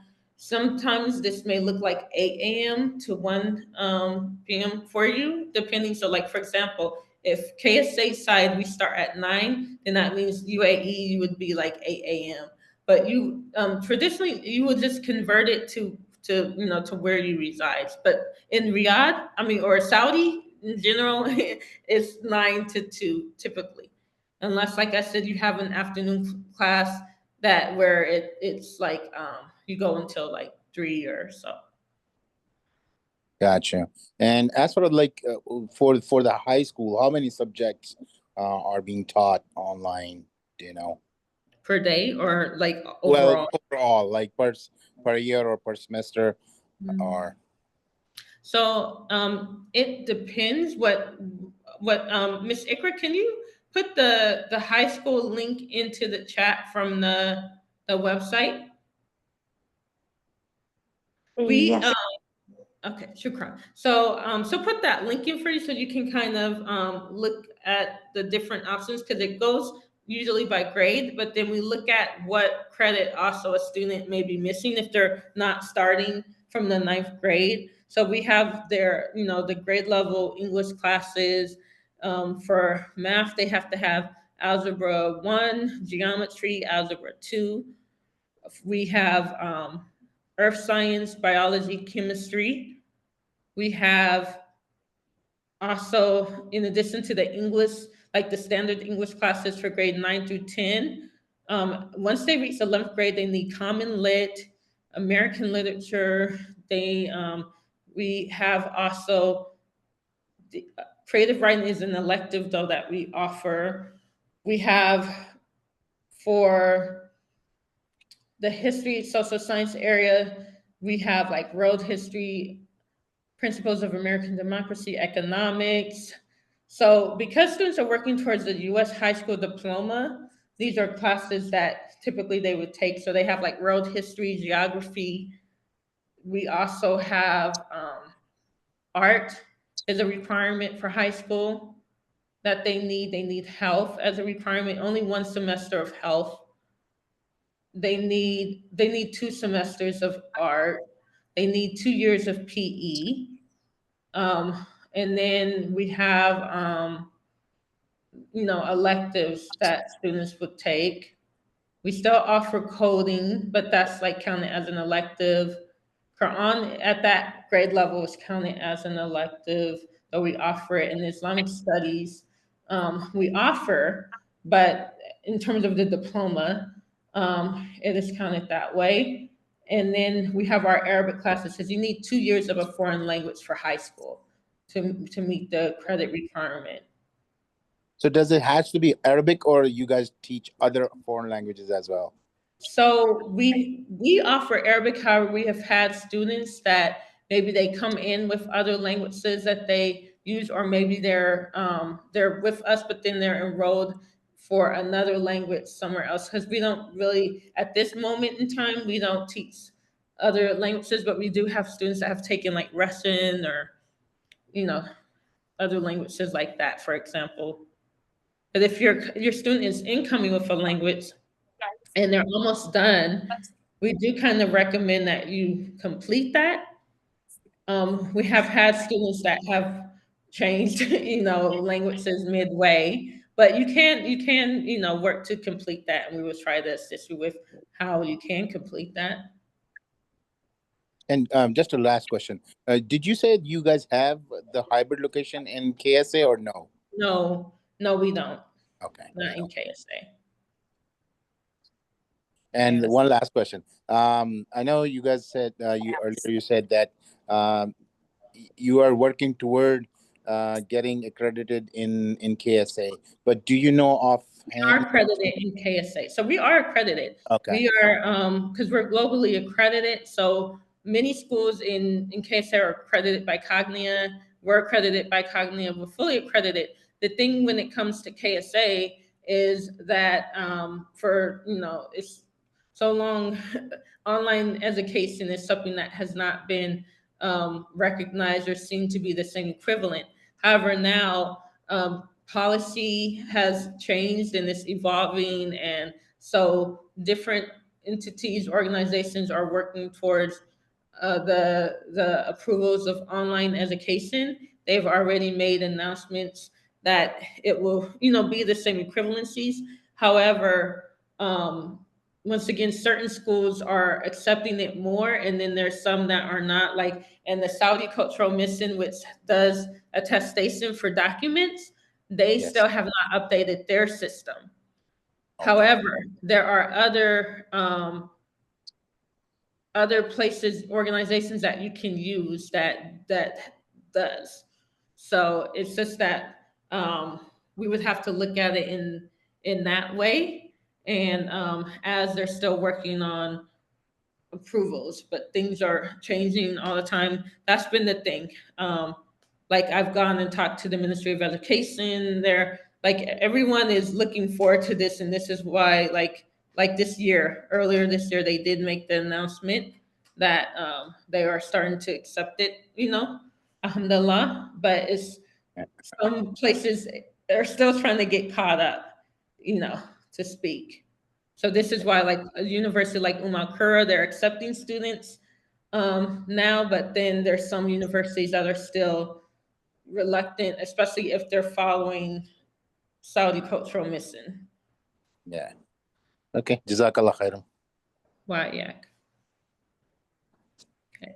Mudassir Sheikh. Yeah, so is the school providing two pass to like till 12th grade, one via Cockney and one via IGCSE?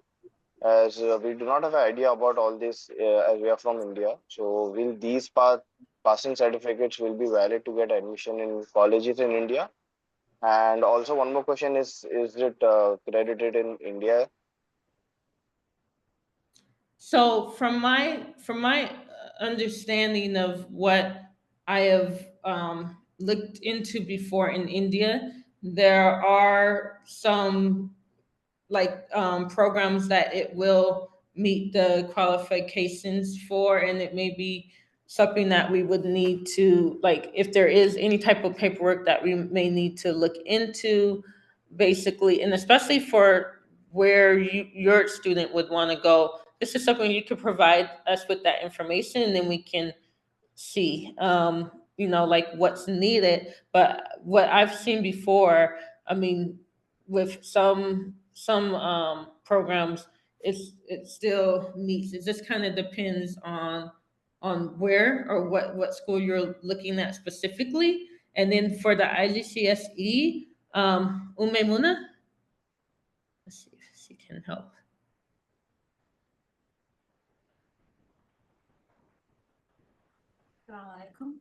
Wa alaikum salam. We had a question about if the IGCSE certification, about that. Yes, being it's Mhm. inshallah. We will be having the session next week, inshallah, where we will be explaining more. But for now, yes, India accepts because it is a global UK Ofqual accredited certification. So the certification comes from the UK if you complete the IGCSEs, and Indian schools and Indian government will attest it, inshallah.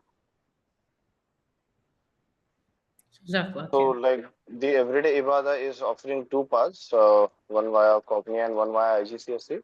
Yes, but the IGCSE starts only when the student is in the middle school or high school, if that is the case. Like, they need to be 13 years old. For now, we are only starting with the IGCSEs, but inshallah, in the future, we hope to also expand it to the lower grades. But for now, we have this pathway where you can still be at EDIA, but when you come to, say, grade 6 or something like that, then you will choose the other path. Because we have flexibility to move from one to other. Yes, for now, that is what it is. Right now, we do not provide the UK curriculum from primary. Okay.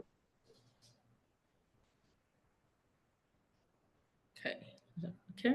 Hey, Ashley West. Assalamu alaikum. Wa alaikum salam. Okay, I just have two questions. Okay. I believe you said that classes are held 5 days a week. So does that Yes. mean there'll be class on like Sunday? And will the week start on Sunday since there's no class on Friday? Yes. So yes, the classes begin on Sunday. Sunday through Thursday is our school week. And however, if once again you need to make Sunday a flex day where your student is working independently because they're enrolled in some type of extracurricular or program at their local masjid, then you can speak to us and we can help to accommodate that. But yes, classes are Sunday through Thursday. Okay. And how big are your class sizes? So If that makes classes, yes. So and that's a good question. So classes do vary in our size. Our ideal number for classes are typically about 15, depending on what time zone you're taking classes in. Sometimes they may be a little lower.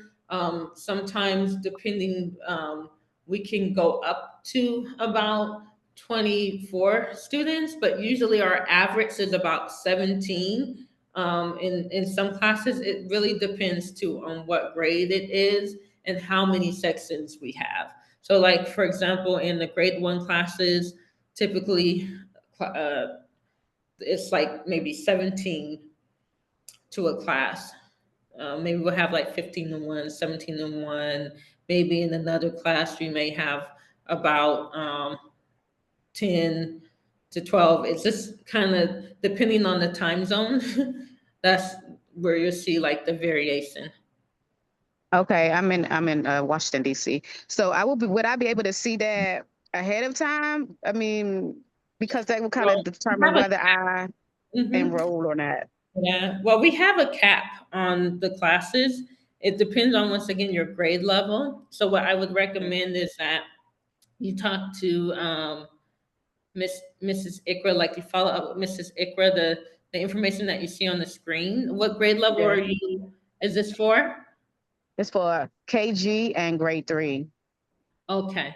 So I would recommend that you talk to her, but usually for those classes, like I said, we don't really see, like in the grade 1 classes, we haven't seen above like maybe 17. If we do see like it's going over a certain amount, we do recommend that they join the other time zone. So like for you, you're in Washington, DC or Yes. Washington. Okay. So you're on Eastern Standard Time Zone. So we have 2 classes for the US side. We have a PT class and an ET class. Mhm. You can choose based on, which one you want to go to. The PT class would be a later start time, maybe like 11 a.m. or something like that. But then you can see, but we do try to make sure classes don't go above a certain number. But the average for, like, I would say even 3rd grade KG would probably be I think just follow up with Miss Ikra and she'll be able to kind of explain. But usually, like I said, they don't go above, I would say, about 17. And if we see like it's getting too high, we try to like ask families if they would join the other section or something like that to balance it out. Okay, so are you saying that like 17 would be the max? So you say you don't try to go above a certain number of students. What is the Mhm. highest number? Like, Well, for that age group, like I said, we typically see about 17, and then we have that other, because usually for those, for 3rd grade, KG grade 1, we have 3 sections for those classes. So we try to balance the students out so it's not too high. okay, okay. And there's just one more question since we talked. Is there like is there like a helper for the teachers, or do one teacher just take care of 17 students? Like, So we have a main, yeah, so good question. We have a main teacher. However, as I mentioned before, we have reading groups. And okay. so we have a teaching assistant that comes into the classroom to work with the Mhm. students for differentiated reading activities. And then also the TA may be called in when there's like special projects or assignments. It really depends. Our teachers are all very highly qualified, experienced. They've, a standard class face to face usually is about 24 students, and a lot of our teachers come from backgrounds where they were working in face to face, and then they just kind of transported that live. But typically in that lower elementary age, like they will have assistance for various things. But then they're also, that's why I recommend really joining like we have meet the teacher events. So we have our grade level orientations with administration, but then we also have like meet the teacher events where you're able to kind of speak with the teachers, see their, get to more information about them, their backgrounds. And I highly recommend that, especially for KG. And I know like with KG, how oftentimes, parents have a lot of questions, and that's a very important grade. So I would highly recommend that you speak to our teachers for those subjects. And then also with the so no, yeah, we have about, because we have like KG1, KG2. What grade is your student in? And that's the difference too with the kindergarten level. Like, what is it, KG2 or KG1? I would try her at KG. She's been homeschooled, so I think that she can do KG2. But I will put her in KG1 to see if the school agrees that she could go to regular kindergarten, if that makes sense. Like, Yeah. yeah, And we so I can would check start her. her. Is she reading? Because we can check that too, like, She's um, not reading, but she's starting to read three-letter words. So I oh, guess she know the phonics side of things, but as far as like actually reading, no. okay. Okay. So we can follow up with you later about that too. And I'll ask Miss Ikra to reach out to you. And if you can, Miss Ikra, if you can put, but you'll see, I think you see it on the screen, that her information. And then for the grade 3 class, it's usually about the same way. And Miss Ikra can probably give them more accurate numbers, but like I said, we have about 3 different grade 3 classes typically. Okay. All right. Thank you. I really appreciate that. I didn't know. I thought maybe it was just like one big class. Well, no. We try to split up, yeah, split up with our enrollment numbers and trying to making sure that we're balancing out as well as we're serving the different time zones that we. Okay. So one more thing, since you mentioned it, the meet the teacher. Do I have to be enrolled to meet the teacher? So Or usually, yes. So usually families are registered to meet after registration, they can join the meet the teacher events. It's usually held before orientation week begins, because we have like our first week of instruction, then we have our orientation week where it's kind of like the students are getting to know the teachers. They're joining in for their classes, but we start August 24th for that orientation week. And then they're usually kind of, evaluating students, seeing where everybody is at, going over all of the class rules, the information. But usually, like families, especially if they've been traveling over the summer, everybody usually, notice that families usually join by that second week. So that's when we really start the real instruction.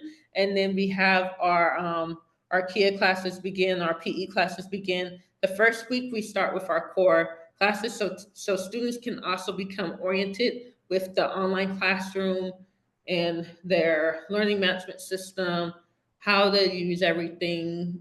They're able to get the support that they need in that first initial week. okay. All right. Thank you very much. I appreciate your time. You're welcome. Okay. Assalamu alaikum. Wa alaikum salam. Aisha Yusuf. Assalamu alaikum wa rahmatullahi wa barakatuh. Wa alaikum salam wa rahmatullahi wa barakatuh. I might have missed it, but the first day, when will be the first day of classes? I heard you mention just now that there'll be orientation week, so we'll be traveling and we won't be back until the 20th or the 21st of August. So I just wanted to get the dates. Okay, so August 24th is the first day of school. We have, so we, and then August 31st is the first week of instruction. So the 24th is like when, like, once again, like, students are getting oriented, they are going to their classes, they are doing activities, and they are doing also like maybe like the baseline testing, various things like that, to so teachers know where they're at. And but then the 31st is when we start like that actual instruction. We do have the grade level orientations. We have 2 rounds. So the first round begins August 4th, I believe. Miss Ikra, is that the 4th? Or the, yeah? Yeah. After that, it's August 3rd. Okay, and then the second round is in September, because we knew that not some, that some families were still traveling, so we wanted to make sure that we offer it twice. All right. Okay, perfect. Thank you so much. You're welcome. And Ms. Ikra just placed the school calendar in the chat, so you guys can see for the academic school year our calendar. You can see like the activities, when we're having breaks, when Ramadan vacation is, winter break, Eid Adha vacation is, everything. Okay, Hadia. Hi, Assalamualaikum. Walaikum salam. I'm wondering about how the school day is set up. I think she said that the classes are 45 minutes each, and there's about 4 classes a day. Is that correct? My students are in KG2 and 2nd grade. So for KG2, typically there would be, I would say, maybe about 4 subjects per day for KG2. And maybe some days may have 5, but it should be about 4 subjects per day. And then they have like little breaks in between, so they're not just sitting, throughout that whole time.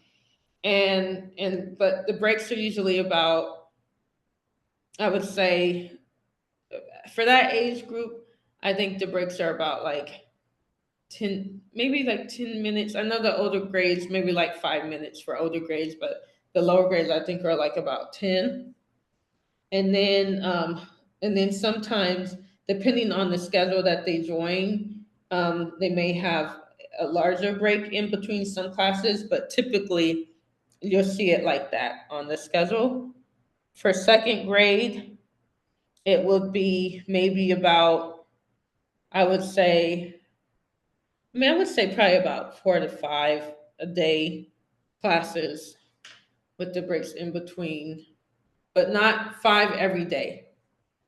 Okay. Yeah, because my kids are coming from K-12. I'm not sure if you're familiar with it. So they've done online schooling, but they're used to having a lot of breaks. Like it's like there's only 30, 45, 2 to 45-minute classes in the morning, and then the rest is like offline work. So I'm wondering, how is your day structured? Like, is it the kids are in class for the 45 minutes and then you said they take a break, but is there any offline work that they also have to complete, or is all of the work completed during class? So we have one period that is offline. I know that it was we were using Splash Learn for that, and that would be added into the schedule. But and the students could complete that there then following the schedule. We do recommend that, but we know that some families, maybe they did it at another time, maybe took the break and had lunch or whatever they may have, at that time. But typically, our classes are, they're live. So students are, joined in from a time, they log in from the morning to like midday, afternoon for that grade. And they have their breaks in between. Okay, and then my other question was, I'm not sure how my kids will adjust to having digital materials. So you guys did say that we can order physical copies of like the Arabic and the Quran and the Islamic studies materials, or is that just for the secular classes? So for the Arabic, yes, we'll provide you with the vendor information for that. That class actually is kind of recommended that you get the physical books for the Arabic. For the core subjects, we can provide you with the vendor information for where you can purchase the physical books for that.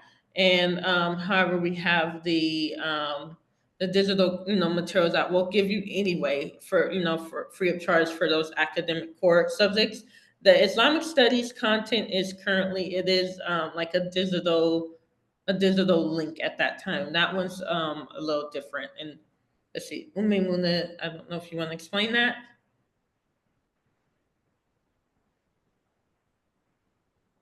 It's like a set of books that you get, but that one is a digital link.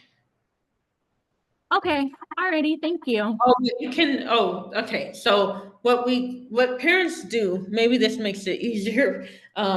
What parents do is they get it printed, they print it out and then bind it. Yeah, So I think I would be interested in doing that. So there is an option to doing that for the Oh Islamic yeah, studies. yes, definitely. And that's what most families do. Like they'll print, and especially like the ones that we provide for free, like they're printed up at their local print shop, or they get a printer and then they bind it or put it into a folder or something.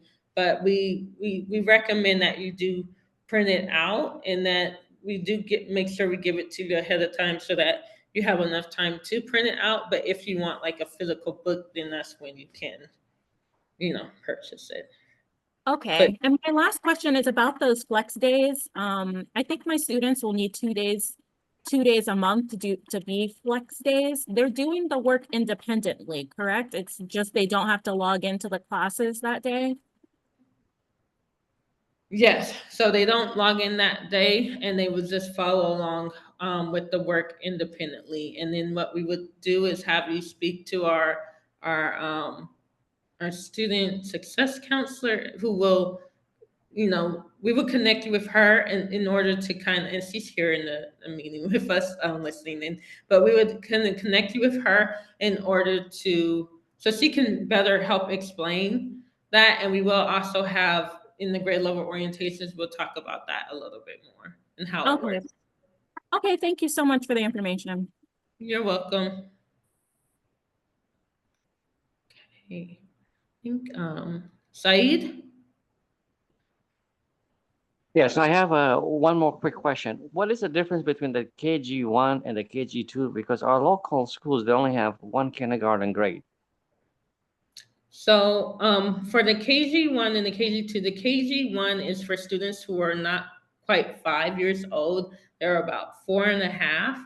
And also we do like they may show readiness for kindergarten, but typically students that are 3.5 to 4 years of age are like pre-K level. But then we do have sometimes those students where parents are like, oh, they're a little bit more advanced in pre-K, and they're already working on certain concepts, and so they then would like to see if they can be evaluated for kindergarten. And so it's called transitional kindergarten. It's something that often is in the U.S. However, in the Gulf countries, you will see from KG1 to KG3. And so KG3 in, like, for example, in Saudi, KG3 is like your standard kindergarten class, but then the KG2 and KG1 is like kind of almost like preschool, preparing the student for kindergarten. But with the KG1 and KG2, it's like that transitional kindergarten. So it's like, so students are working on higher concepts than if they were in preschool, but then at the same time are still getting prepared for, kindergarten, and then with kindergarten, they're getting prepared for grade 1. So will they both, and if students are in KG1 or KG2, will the students from both grades go to grade 1, or the KG1 will go to KG2? Yes, so usually KG1 students transition typically to KG2, and then usually KG2 students they transition to grade 1. Excuse me. Because like also you look at the age that students are enrolled. So like grade 1 students are usually 1, or or sometimes their birth date may fall after September 1st, and then we have up until a time for them to enroll. I mean, they can still enroll up until a time. But like, for example, usually December is a little too far. Like if they're turning 1 in December, that's a hard one. We usually just, enroll in KG2, especially if they didn't have any history of school prior. But it just really depends on the student, where they're at. Are they reading? Like we look at certain factors. Are they beginning reading? Are they, can they at least read CBC? Like we take a look, and that's why the placements are helpful, as well as their date of birth. And those are the 2 factors that we use to evaluate that. So which grade has a placement level, the KG1 or the KG2? No, we look at both, but if your student is 5 years already, if they are 5 years old, then we put them in KG2. Okay, yes. So then my daughter will be KG2 then. Okay. Yes, automatically, yes. Yeah. Okay. Taha Abdul Wahab. Yes. I had one more question. Do you guys accept enrollment throughout the school year? So we do accept enrollment. Sometimes when it gets too late in the semester, like let's say you're trying to enroll in, we would say like November or something like that, and we only have a couple of months to go left of school until semester 2, then we would have you wait until semester 2 for the enrollment at that time. So we do have cutoff dates. But for the self-paced program, it's year-round. We do enrollment for that one. So you can enroll at any time in the self-paced program. We do have a pause after summer school, like where students kind of have a break, a window, and then they start back at the regular time of school. But it's like basically a year-round enrollment for that, and the students have like 10 months to complete it. However, when it comes to the regular year, we do have cutoffs so that it's not too late. Like for example, if you enroll and it's like, May, and it's only a couple months of school left, and like we couldn't really sufficiently give you, a grade. Okay. And I know earlier on when you were speaking, you mentioned an orientation for the self-paced program. Do you know when that's going to be? Yes, so we'll be having that in coming up. But if you can take down Miss Icarus' information, Okay, and then she'll be able to provide that for you, because for that one, we are confirming the dates that will be, but we will be having it in August as well. We just have to confirm what date it is in August. Okay, perfect. Jazakallah khair. Wa iyaki. Okay. I hope I did help to answer everyone's questions. And if you have any further questions, you can contact one of the emails or the phone numbers that you see on the screen. I will like to end our info session now. And we look forward and hope that you enroll with us for the fall. Jazakallah khair. Assalamu alaikum rahmatullah.